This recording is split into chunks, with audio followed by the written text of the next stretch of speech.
If you carry type O positive blood, you are holding on to a genetic passport stamped by ancient wanderers, a record far older than any written language, any fallen empire, or any border drawn on a map.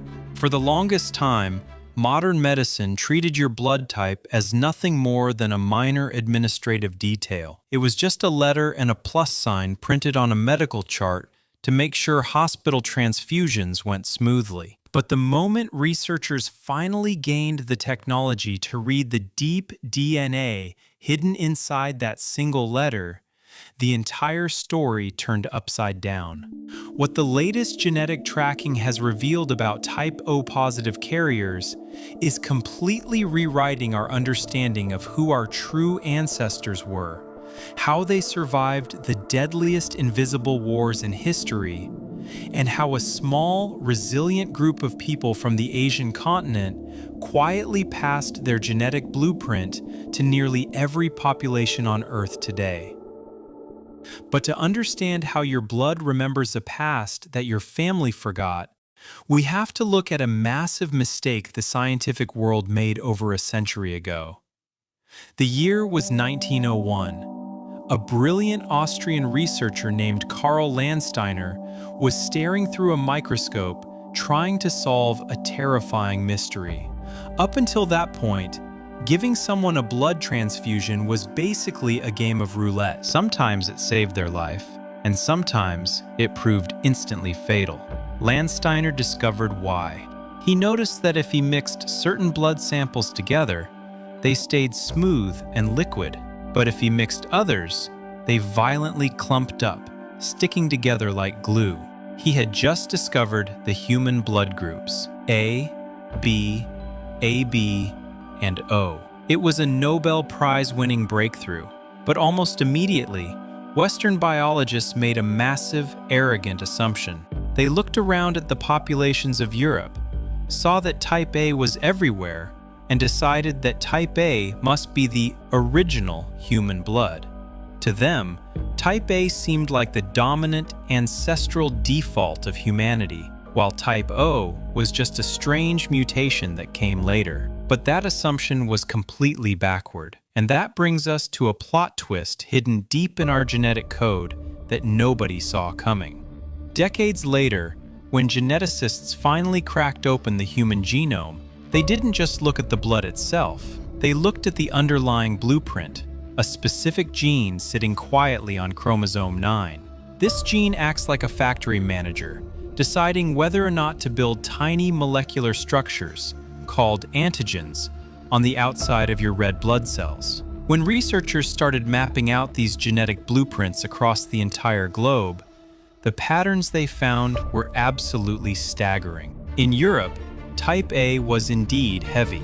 In parts of northern India, type B reached incredible heights. But when they tested the indigenous populations of the Americas, people whose ancestors had been isolated from the rest of the world for tens of thousands of years, type O reached levels that defied belief. In some native tribes, nearly 100% of the people carried type O blood, not just a majority. Every single person in the village. In genetics, this is not an accident. This is what scientists call a founder effect. It means that the original small group of explorers who first settled the Americas carried an overwhelming amount of type O blood, and they passed it down to every generation that followed. But where did those original explorers come from? Every piece of modern evidence, from ancient skeletons to mitochondrial DNA, proves that the ancestors of Native Americans walked out of Asia. They survived the brutal, freezing conditions of a land bridge that once connected Siberia to Alaska, and they brought their type O blood with them. Today, Asia still holds an absolutely massive reservoir of type O genetics. If you walk through the Philippines, roughly 45% of the population carries it.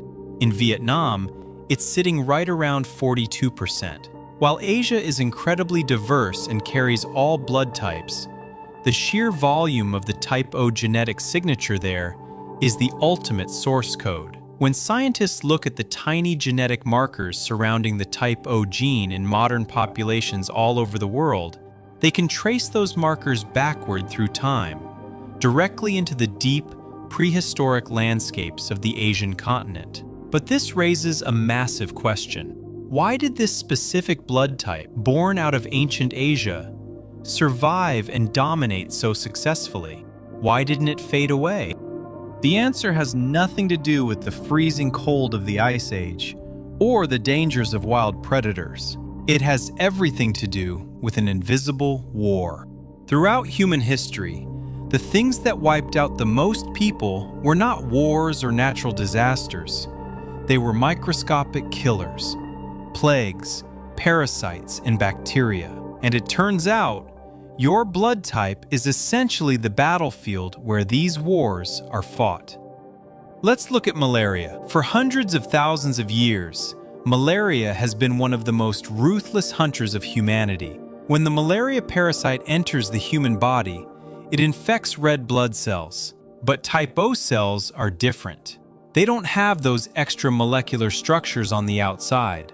They are essentially smooth. Clinical researchers have observed that when malaria infects type O blood, the cells simply refuse to stick together. The traffic jam never happens. This means a person with type O blood has a drastically higher chance of surviving a severe malaria infection, waking up from the fever, and living to have children. If you think that's an incredible advantage, wait until you hear about the winter vomiting bug. Norovirus is a highly contagious stomach bug that sweeps through communities, schools, and cruise ships with brutal speed. But clinical tracking of norovirus outbreaks has shown something fascinating. Certain strains of this virus need to physically latch onto the specific molecules found in type A and type B blood to infect the cells of the digestive tract. Because type O blood is missing those exact molecules, the virus simply cannot pick the lock. During massive outbreaks, researchers have documented people with type O blood walking right through the contamination zone, totally exposed without ever getting sick. Across thousands of years, a blood type that gives you even a slight invisible shield against malaria and stomach viruses isn't just lucky, it is a superpower. And it explains why the populations migrating out of ancient Asia, pushing through disease-heavy tropical environments, carried so much type O blood. They didn't choose it, they just survived because of it. But nature is the ultimate accountant. It never hands you a gift without handing you a bill. This brings us to the hidden cost of type O positive blood. The same smooth, simplified cellular structure that lets type O carriers slip past malaria leaves the front door wide open for other nightmares. Take cholera, for example. In places like the Ganges Delta, where cholera has been a deadly force for centuries, clinical studies from severe outbreaks paint a very different picture. The cholera toxin actually binds much more easily to the cells of type O individuals. When a cholera epidemic strikes, people with type O blood suffer far more severe, life-threatening dehydration than people with other blood types. This is actually a brilliant piece of natural history. It explains perfectly why type O is much less common in areas of India where cholera has historically thrived. The environment literally shaped the blood of the people living there. Then there is the issue of your stomach. If you have type O blood, you have a much higher lifetime risk of developing stomach ulcers. Why? Because of a specific corkscrew-shaped bacterium called Helicobacter pylori. This bacteria absolutely loves the biological landscape of a type O stomach. It thrives there, digging into the stomach lining and causing inflammation. In East Asian populations today, clinical researchers closely monitor the connection between type O blood, this specific bacteria, and elevated rates of gastric issues. And if you want a lighter but equally annoying trade-off, mosquitoes. Controlled clinical studies where brave volunteers put their arms into boxes full of hungry mosquitoes proved that the insects land on and bite type O carriers nearly twice as often as type A carriers. Your blood literally signals to them that you are the preferred meal. So, type O positive is a complex inheritance. It is a masterclass in survival, built on a delicate balance of risks and rewards. But just when scientists thought they had the type O map perfectly figured out, an entirely new mystery appeared. In 1952, a patient was admitted to a hospital in the city of Bombay, which is now Mumbai. The patient needed a transfusion and tested as type O. But when doctors gave them standard type O blood, the patient's body violently rejected it. The medical staff was completely baffled. How could type O reject type O? When researchers looked deeper, they found something stunning. Think of blood types like building a house. Types A and B are the roof. Type O is just the foundation, a basic molecule called the H antigen. But this patient, they didn't even have the foundation. This condition became known as the Bombay phenotype. It is a genetic master of disguise. Under basic testing, it looks exactly like type O because there is no A or B roof on the house. But it is fundamentally different. People with the Bombay phenotype can only ever receive blood from other Bombay donors. In most of the world, this genetic quirk is found in about 1 in a million people. But in the Indian subcontinent, it is significantly more common, showing up in about 1 in 10,000 people. The Bombay phenotype is a brilliant reminder that even within the story of type O, there are ancient, localized chapters written deeply into the populations of South Asia that standard medical tests don't even have the vocabulary to read.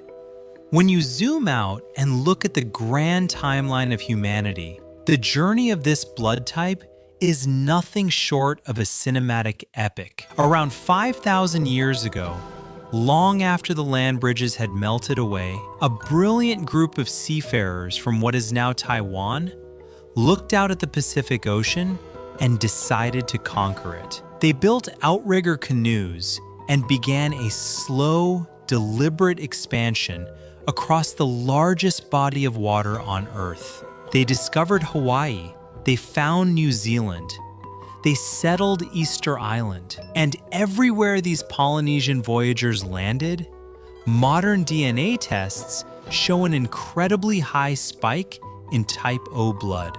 Two of the most isolated human populations on the planet, the indigenous peoples of the Americas and the Polynesians of the deep Pacific, are separated by an impossibly vast ocean. Yet they both carry the exact same ancient Asian blood signature.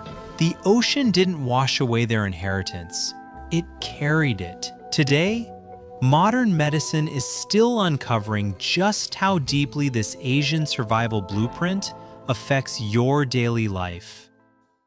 We now know that type O positive carriers have blood that is naturally just a little bit thinner. You have lower levels of certain clotting proteins.